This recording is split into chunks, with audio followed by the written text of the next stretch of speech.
नमस्कार दोस्तों, मैं सिद्धांत ओलंपिक स्टडी में आपका बहुत बहुत स्वागत है। कैसे आप सभी लोग। फ्रेंड्स, ये हमारा क्विक रिवीजन सीरीज के अंतर्गत छठा पार्ट है और इसके पहले हमने ऑलरेडी 5 पार्ट तक कवर कर रखा है। यहाँ पे हम 101वें क्वेश्चन से स्टार्ट कर रहे हैं, यानी कि इसके पहले हमने 100 क्वेश्चंस को ऑलरेडी कवर कर रखा है। टॉपिक है ग्रामीण विकास योजनाएं एवं प्रबंधन। कुछ लोग डाउट में है कि सर आप मिक्स करा रहे हो। बिल्कुल भी मिक्स नहीं कराया जा रहा है, आप लोग डाउट में ना रहें। यहाँ पे मिक्स में नहीं करा रहा हूँ, टॉपिक वाइज ही चला जा रहा है। ठीक है, आपको मैं बता दूं, जो लोग चैनल पर नए हैं, ये हमारा ई बुक है। अगर आप चाहें तो ई बुक भी बाय कर सकते हैं। अगर आपको फैक्चुअल चीज़ें पढ़नी है, अच्छे से पढ़नी है, one of the best content चाहिए संपूर्ण ग्रामीण परिवेश का, तो आप लोग हमारा जो फैक्चुअल ई बुक है उसको बाय कर सकते हैं। बाकी यहाँ पे हम अभी रिवीजन मोड पे हैं, क्योंकि हमने कंप्लीट ऑलरेडी एक बार कवर कर रखा है फैक्चुअल चीज़ों को। थ्योरी पार्ट ऑलरेडी हमने अपने चैनल पे कवर कर रखा है। तो इस बार अब हम वन लीनियर के फॉर्म में चल रहे हैं, ताकि आपको आइडिया लगे कि किस पैटर्न के हिसाब से आपके एग्जाम में आपसे क्वेश्चन पूछेगा। तो बिना किसी देरी के चलिए शुरू करते हैं। आज का हमारा पहला क्वेश्चन है, मनरेगा में किन दो प्रमुख योजनाओं का विलय कर दिया गया था? काम के बदले अनाज योजना एवं संपूर्ण ग्रामीण रोजगार योजना का विलय मनरेगा में कर दिया गया था। अगला क्वेश्चन है, मनरेगा को संपूर्ण देश में कब लागू किया गया था? तो मनरेगा को संपूर्ण देश में 1 अप्रैल 2008 को लागू किया गया था। अगला क्वेश्चन है, सूखा प्रवण कार्यक्रम कब शुरू किया गया था? 1973 में सूखा प्रवण कार्यक्रम शुरू किया गया था। अगला क्वेश्चन है, सूखा प्रवण कार्यक्रम में कौन सी योजनाएं मिलाई गई थीं?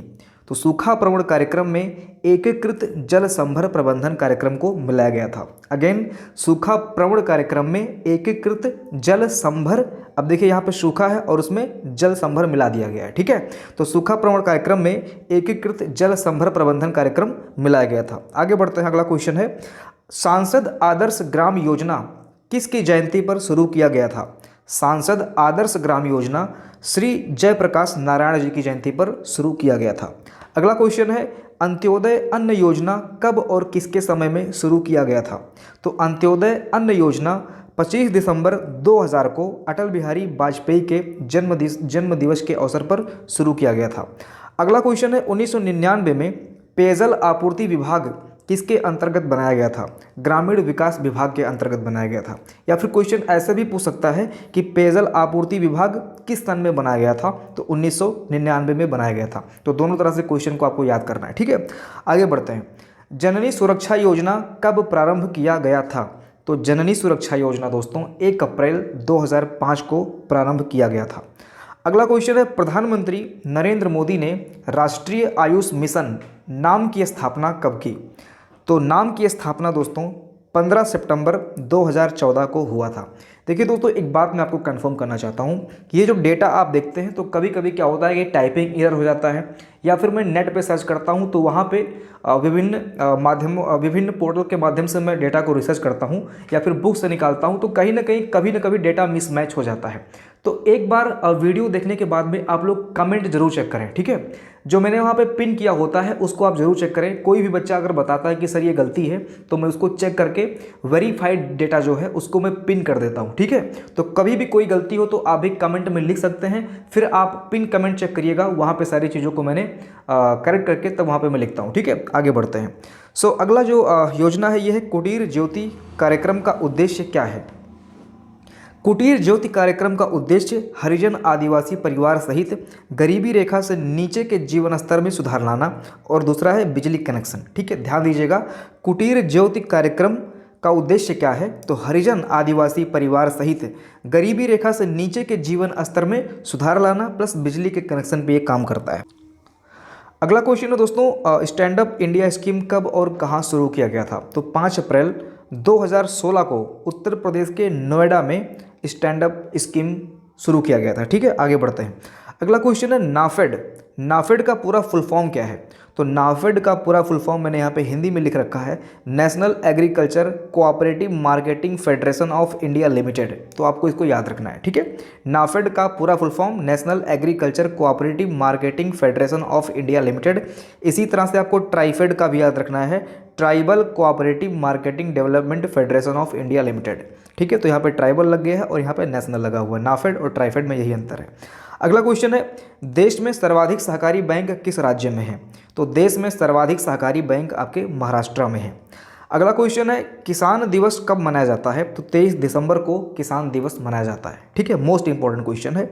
विजन 2020 प्रपत्र किसके द्वारा तैयार किया गया था? तो योजना आयोग के द्वारा विजन 2020 प्रपत्र तैयार किया गया था।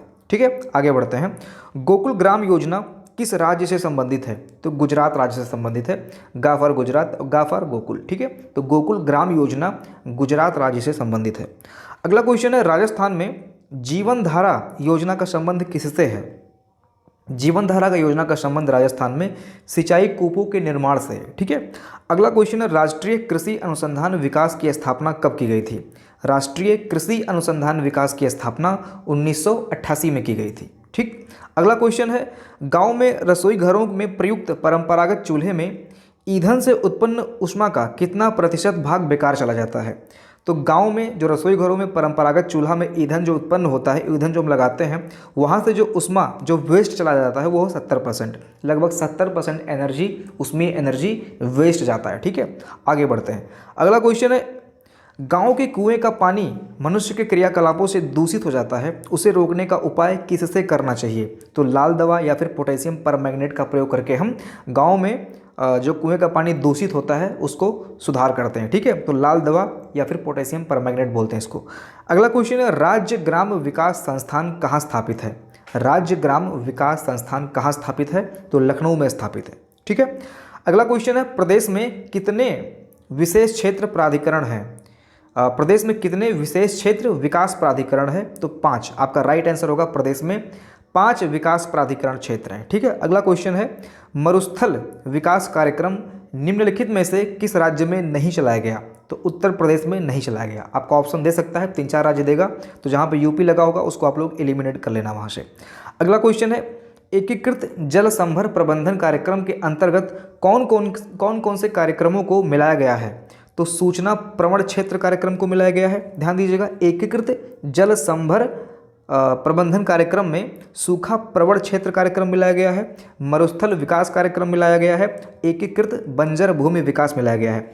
याद कैसे करेंगे? देखिए दोस्तों, यहाँ पे जल संभर की बात कर रहा है, यहाँ पे भी सूखा पड़ रहा है, यहाँ पे मरुस्थल पड़ रहा है, यहाँ पे बंजर भूमि है। ठीक है, तो इन सारे सूखे क्षेत्रों को जो है हमने जल वाले क्षेत्र में मिला दिया, कुछ ऐसा आपको याद रखना है। ठीक है, आगे बढ़ते हैं। केंद्र के सहयोग से राज्य के किस जिले में सैटेलाइट डाउन का विकास किया गया है? ये थोड़ा आप देख लेना, मुझे थोड़ा यहाँ पे त्रुटि लग रहा है, लेकिन सैटेलाइट डाउन सिटी का विकास दोस्तों आई थिंक यहाँ पे होगा कुछ ऐसे ही। केंद्र के सहयोग से राज्य के किस जिले में सैटेलाइट डाउन सिटी या फिर जो भी होगा इसका आप चेक कर लेना, इसका आंसर जो है हापुड़ होगा। ठीक है, आगे बढ़ते हैं। सूखा प्रवण क्षेत्र कार्यक्रम उत्तर प्रदेश के किस जनपद में नहीं चलाया गया? एटा, मैनपुरी, आगरा में नहीं चलाया गया। ठीक है, सूखा प्रवण क्षेत्र कार्यक्रम उत्तर प्रदेश के एटा, मैनपुरी और आगरा में नहीं चलाया गया। अगला क्वेश्चन है, अब यहाँ पे आपको कुछ देगा एग्जाम टाइम में, इसको आपको एलिमिनेट करना है। तो जहाँ पे नहीं चलाया गया था ये आपके दिमाग में होना चाहिए, एटा, मैनपुरी और आगरा में नहीं चलाया गया था। एग्जाम में जो भी देगा, जो भी डिस्ट्रिक्ट देगा उसको वहाँ पे आप एलिमिनेट करना। ठीक है, आगे बढ़ते हैं।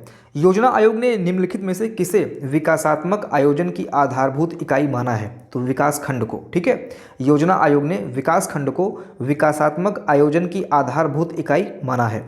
अगला क्वेश्चन है, ग्रामीण विकास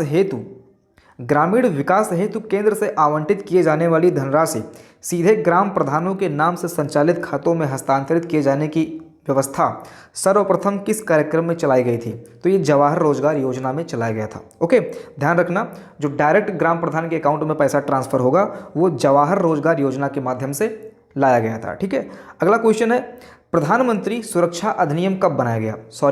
पर्यावरण सुरक्षा अधिनियम कब बना? तो 1986 में पर्यावरण सुरक्षा अधिनियम बना। याद कीजिए, 1986 में पर्यावरण सुरक्षा अधिनियम बना। अगला क्वेश्चन है, राष्ट्रीय एकता समिति का गठन कब हुआ?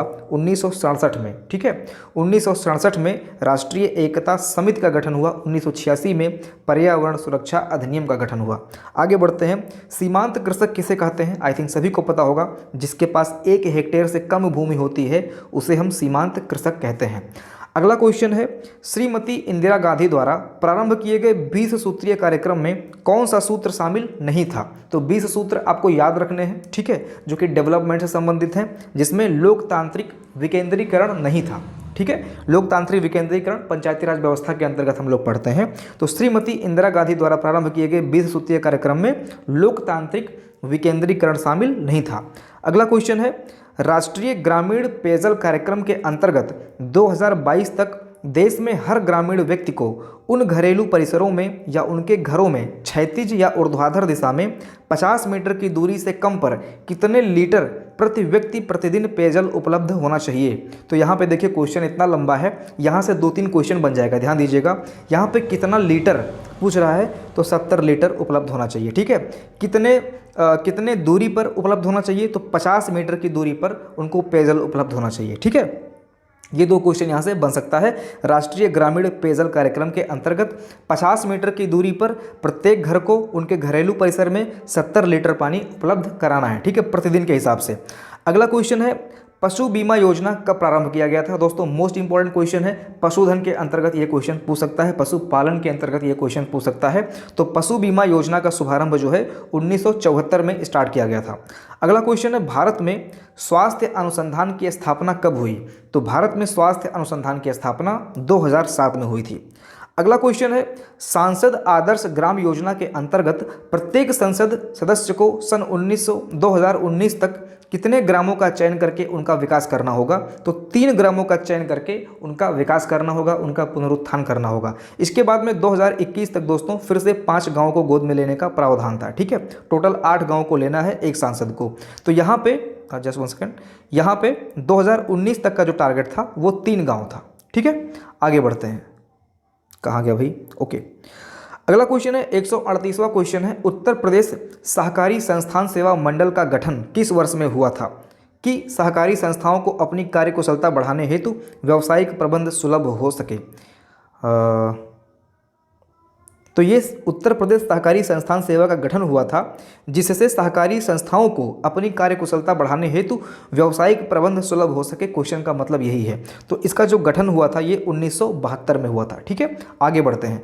अगला क्वेश्चन है, कौन सा कार्यक्रम भूतपूर्व राष्ट्रपति एपीजे अब्दुल कलाम की देन है। तो पूरा कार्यक्रम दोस्तों भूतपूर्व राष्ट्रपति एपीजे अब्दुल कलाम का देन है। अब ये देखिए यहाँ पे हम डिस्कशन बिल्कुल भी नहीं कर रहे हैं क्योंकि हमें इस सेशन को बहुत शॉर्ट में रखना है। ये सब कुछ मैंने थ्योरी वाले पार्ट में कवर किया है। तो अगर आप चाहते हैं कि कंप्लीट डिटेल में पढ़ना है, कुछ एक्सप्लेन किया जाए, कुछ डिटेल चाहिए, तो आप थ्योरी वाले पार्ट को जरूर देखिएगा। थ्योरी वाला पार्ट मैं अपलोड करूँगा, धीरे धीरे वो भी अपलोड होता रहेगा, ठीक है। मेन फोकस अभी वो लीनियर पर ही चल रहा है क्योंकि यहाँ से जिस तरह से क्वेश्चन बनता है उस तरह का एटलीस्ट आपको पैटर्न पता होना चाहिए, ठीक है। तो फोकस करके मैं चलूँगा कि वो लीनियर ज़्यादा से ज़्यादा प्रोवाइड कराया जाए। अब ज़्यादा से ज़्यादा का मतलब ये नहीं कि मैं कंप्लीट योजनाओं को ही इसमें शामिल कर दूंगा, नहीं। जो थ्योरिकल पार्ट है उस पर ज़्यादा फोकस रहेगा। हाँ, जो महत्वपूर्ण योजनाएं हैं जिनकी डेट काफ़ी इंपॉर्टेंट है उनको भी मैं शामिल यहाँ पे करता चल रहा हूँ। बाकी डिटेल में योजनाओं को अगर आपको पढ़ना है तो राज्य सरकार की योजनाएँ और केंद्र सरकार की योजनाओं पर मैंने सेपरेट वीडियो बनाया है, अलग अलग उसका प्लेलिस्ट है, डिटेल में वहाँ पर मैंने सारी चीज़ों को कवर कर रखा है। आप लोग प्लेलिस्ट जरूर चेक कीजिए, ठीक है। अगला क्वेश्चन है, केंद्रीय परियोजना चमन का संबंध किस क्षेत्र से है। तो कृषि क्षेत्र से है। केंद्रीय परियोजना चमन का जो संबंध है वो कृषि क्षेत्र से है। अगला क्वेश्चन है, स्वच्छ भारत अभियान का लोगो क्या है। तो स्वच्छ भारत अभियान का लोगो चश्मा है, यानी कि गांधी जी का एक समझ लीजिए निशान है चश्मा, ठीक है। चूँकि गांधी जी भी स्वच्छता को काफ़ी पसंद करते थे, ठीक है। तो स्वच्छ भारत अभियान का लोगो चश्मा है। अगला क्वेश्चन है, कॉमर्शियल बैंक एवं क्षेत्रीय ग्रामीण किसानों के लिए किसान क्रेडिट कार्ड किस वर्ष शुरू किया गया था। तो 1998 से केसीसी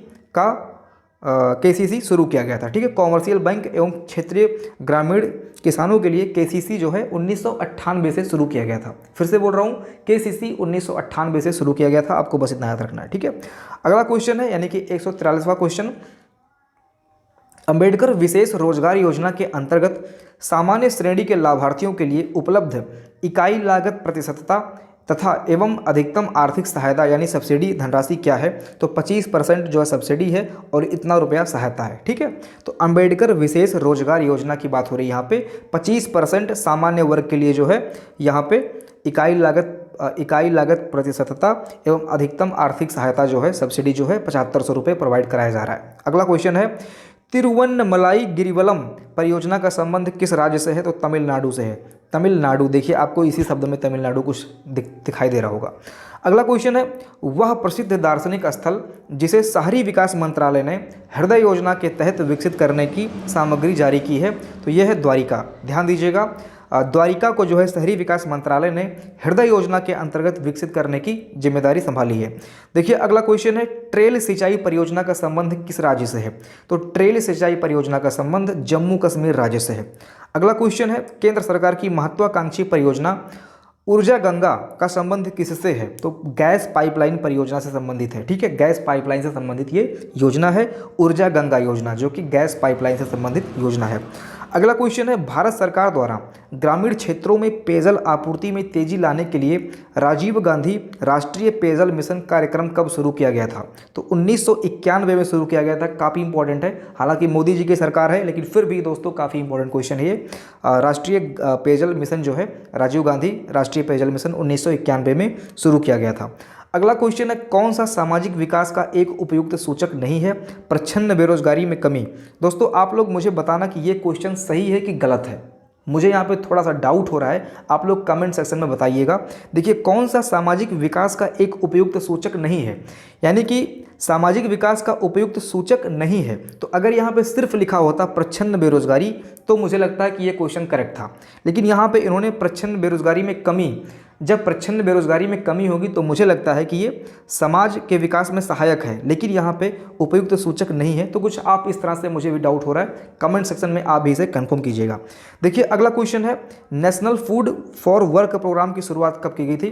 तो नेशनल फूड फॉर वर्क की प्रोग्राम 14 नवंबर 2004 में इसको शुरू किया गया था। ठीक है, तो उम्मीद करता हूं कि यहाँ पे जो 50 क्वेश्चन मैंने आपको समझाया, ये सारे क्वेश्चंस आपको टॉप लेवल के लगे होंगे। जैसा कि मैंने छांटा, काफ़ी मेहनत लगता है फैक्चुअल से क्वेश्चन बनाना, और उसमें से भी देखना कि कौन सा क्वेश्चन काफ़ी इंपॉर्टेंट है। दोस्तों काफ़ी मेहनत लगता है, आपके सपोर्ट की आवश्यकता है। सभी लोग इसको लाइक करो अगर अच्छा लगा हो, और एक आध ग्रुप में इसको शेयर भी कर देना। वैसे मैं कभी शेयर करने के लिए कहता नहीं हूँ। ठीक है, तो मिलते हैं अगली वीडियो में। पढ़ाई करते रहिए। जय हिंद।